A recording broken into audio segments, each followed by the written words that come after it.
each contributes some randomness to this tau that they construct together. In Sprout, each participant committed in advance to their share of the randomness, their share of this, because this tau is what we call the toxic waste. If someone discovers tau, then they can forge 1 trillion Zcash. In the original protocol, everybody committed in advance to their part of tau. This was important for the security proof. But that created a situation where the participants in the ceremony, they needed to be defined in advance because they're committing to their share. And this secret sensitive randomness, they needed to protect it for the whole duration of the ceremony, which was say 3-4 hours times the number of participants. So the participants basically needed to kind of sleep with their computers or drive around Canada with their computer for 24, 48 hours. And this was when you had 6 participants. If you wanted 100, it would be driving around Canada and buying plane tickets that you're not using for about half a year or a year. And then the new idea in Sapling is if we, the secret tau, we contribute to it with some public randomness, which seems, silly, but if you do that in the end, you use what's called a random beacon to add some randomness to this tau, you can, do away with this pre-selecting of participants, pre-committing to their randomness. And now you're just in this situation where participants can be chosen on the fly, and they just need to protect this secret randomness for 20, 30 minutes while their computer is doing this computation. And there's some work in progress that also shows that if you make some assumptions about your malicious adversary that you're kind of making in snarks anyways, maybe you can do away both with the random beacon and this pre-selecting of participants. And even if you continue to use the random beacon, it's good to have independent evidence that things are secure. So that's about the ceremony, the multi-party computation for the snark parameters. Now let's talk about the protocol for payments. So one thing you can easily see is that it's more complicated. If you look at Sprout on one side versus Sapling on the other side, there's a lot more stuff. And the principles for adding this stuff are defense in depth and separation of authority.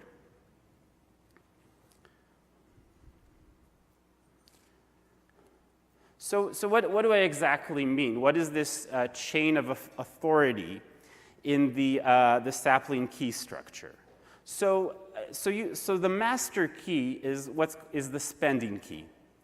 And the spending key is what does the final signatures on a transaction. And that's all it needs to do. No snark proving, just a digital signature. So because of that, you can think of this spending key, as being stored on some very lightweight hardware wallet that you're never connecting to the internet. So now from this spending key, you can generate, so these arrows are always one way. So from the spending key, you can generate the proving key, or we call it proof authorizing key if you look at the spec, but I use big fonts, but you can't generate the spending key from the proving key. It's one way. The proving key is what generates the actual transaction with the snark proof. So the way to think about it, like Sean said, is this proving key, you store it on your laptop. That's connected to the blockchain. You make your transaction with it, and you bring the transaction to be signed on your hardware wallet that stores the spending key just for the final signatures of the transaction.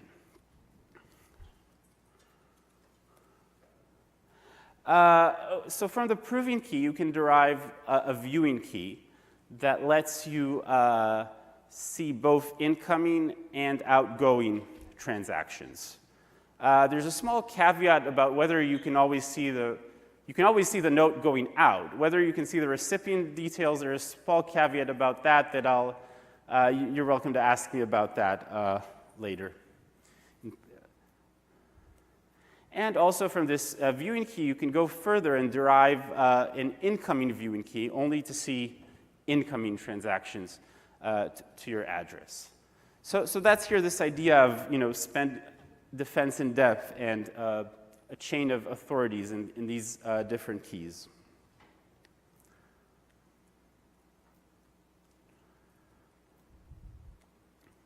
Now, a really important component in Sapling that Sean mentioned is diversified addresses. So the idea here is that you can just store this one secret spending key, but actually from it, you can derive an unlimited amount of different unlinkable addresses. And so how does this work? So we're working here with some group with a hard discrete log problem, some elliptic curve group. And you want to make a new address, so you just choose a random element, GD. And your address is just going to be GD, comma, GD, raised to the incoming viewing key. And in the next slide, we'll see how this connects to the whole key structure.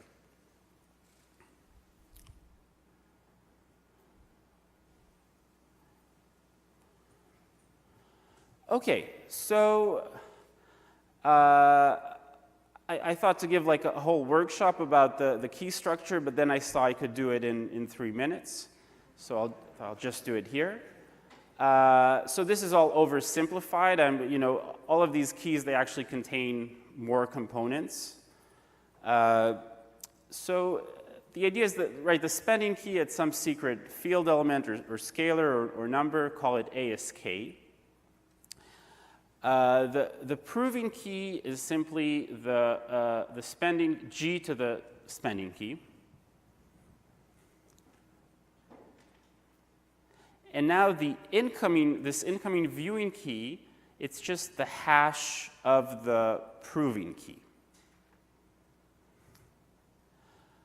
All right, and now connecting to what we said in the previous slide about diversified addresses, so what is a note or a coin going to look like? So right, what is basically a note? It's an address and the value of that note. And what is the address? It's one of these diversified addresses, so it's going to look like GD, comma, GD to the incoming viewing key, and there's going to be some value in the note. All right, and now we want to, basically, how do you spend such a note? So to spend such a note, I want to, prove that I have I really have the spending key. But right, remember, this is like the important point here. In my snark proof, I don't want to involve the spending key. So this light hardware wallet doesn't have to do a snark proof. So what do I do? Well, the idea is and also I don't want this proving key to be public, of course. So the idea is we're going to choose some random shift of the proving key. So we choose some random alpha, and we define RK to be AK times G to the alpha, and we publish this random shift of the proving key. And now the prover is gonna basically do two things. It's gonna, I don't see the edge of the slide. I don't know how far you can see. So it's gonna prove that, so there's this note. It's gonna show that, yeah, the proving key I have is really the proving key for this note. So what does that mean? It means that this AK that I know, if you hash it, then the second component, and what you get, call it IVK. So the second component in the node is really the first component in the node raised to this IVK. So the prover shows that, the proving key I have, it's really the proving key for this node. And it's also going to show that this RK I published it really is, it's a group, everything's a random shift of everything else, but it proves that, yeah, this thing I published, it's really a random shift of the proving key, and I know the random shift. I know this alpha. All right, so far so good, but now we haven't really shown that we know the spending key of this node. And again, the point is we want to do this outside of the snark proof. But what we have achieved is we've published this RK that everybody agrees by now is really a shift of the proving key. Now we're using here some signature scheme, just the Schnorr scheme, where the private keys for signing are just the discrete log of the public key. So what is the private key corresponding to RK?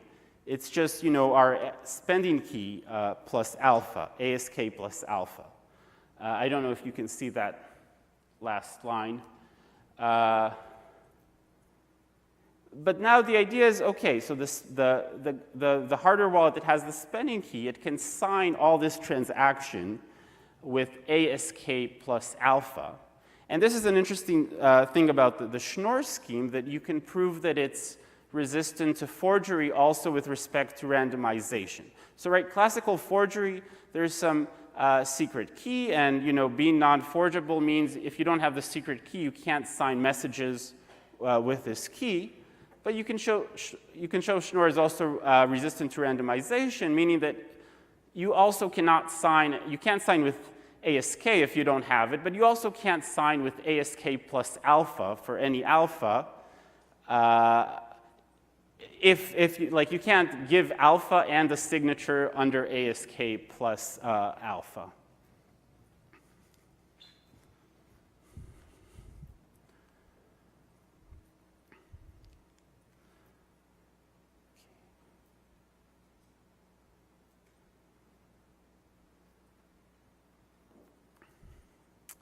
All right, so how much time do I have, by the way?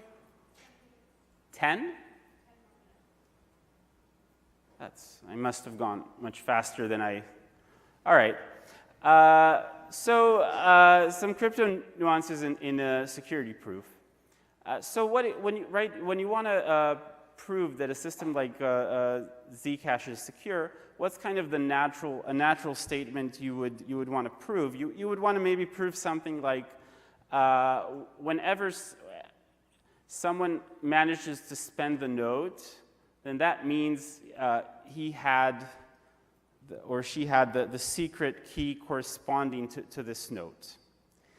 And if you heard a little about snarks, this would kind of seem to be the kind of thing that snarks would let you do, would let you prove.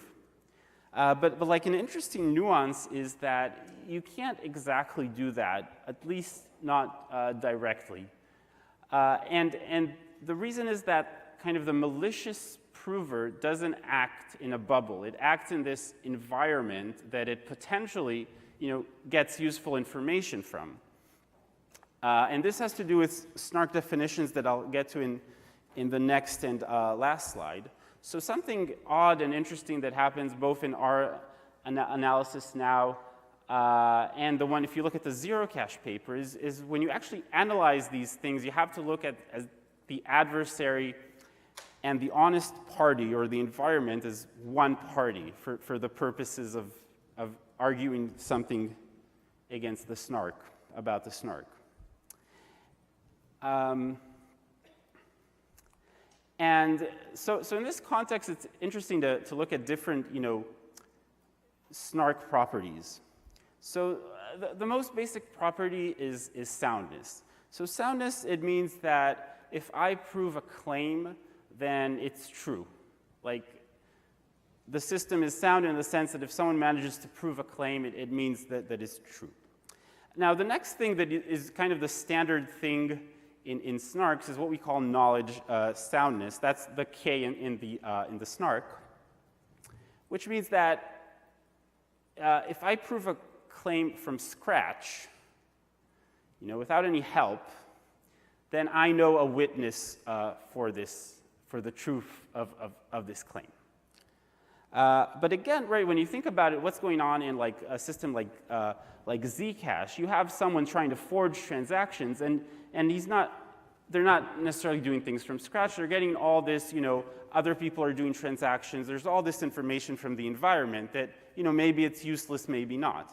And this is where simulation extractability comes in, that you can think of it as saying, if I prove a claim, even after seeing other proofs also that maybe I chose, then even that, if I make a new proof after seeing a lot of other proofs, still, it means I know a witness for this proof. In the context of Zcash, I know the secret key of the note that I'm spending. So this is perhaps something for the future of Zcash, to move from a knowledge sound snark to a simulation extractable snark. And there's nice works of that of Jens Groff and Mary Mahler, and there's a work of Sean and I that gives a little longer proofs but has better proving time. So that's something that we might move to a simulation extractable snark in some future version of Zcash. But what's also interesting when I'm going over this kind of trying to prove Sapling secure is actually in Sapling, you don't just see other proofs. You see other signatures also. You see there's a lot of stuff going around that the adversary can potentially use. And this might, at some point in the future of Zcash or this stuff, it might, relate us to this kind of these issues of universal composability, that universal composability basically says, and this is kind of what you want when you have an adversary that is acting in some environment with a lot of information, that, if I manage to prove a claim after seeing other proofs, other signatures, other whatever, still you can say that I myself know a witness for that claim. Okay, so that's all I had, so thank you very much.